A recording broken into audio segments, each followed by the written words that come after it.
तो hello guys, এইটো মোৰ এছামিজ ব্লগৰ ডে 1। तो चलिए शुरू करते हैं।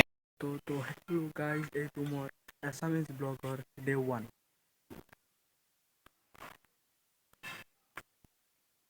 আৰু মই আপোনালোকক কিবা কিবি দেখাম আৰু আপোনালোকে ছাপোৰ্ট কৰিব।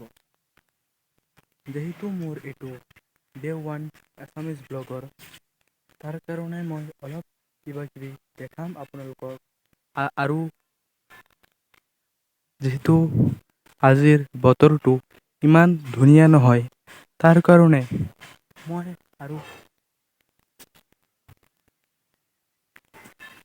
আৰু আজি ষ্টাৰ্ট কৰি দিলোঁ ব্লগটো।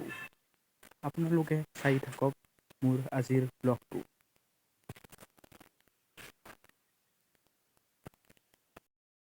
আৰু আজি বৰষুণ পৰি আছে অলপ।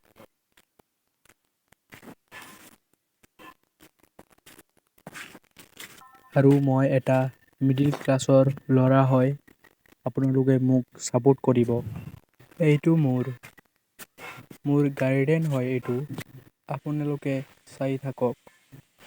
মই যিমান পাৰোঁ ইয়াত গাছ ৰোপণ কৰোঁ, যিহেতু আৰু গাছ হ'ল এটা পৰিৱেশৰ অংশ, তাৰ কাৰণে আমি এটা এটা গাছ ৰোপণ কৰোঁ। আপোনালোকেও এটা এটা গাছ ৰোপণ কৰি থাকিব, কাৰণ পৰিৱেশৰ কাৰণে এটা এটা গাছ বহুত জৰুৰী। এইটো চাওক, মোৰ কাৰকুল ধৰি আছে। এছামিছত কয় কিবা, এইটো মই নাজানো, কাৰণ মই বেংগলী লেংগুৱেজৰ হয়। আপোনালোকে মোক ছাপোৰ্ট কৰিব, মই এইটো বাৰ বাৰ অনুৰোধ কৰি আছোঁ। এইটো মোৰ ডে 1 এছামিজ ব্লগ। আপোনালোকে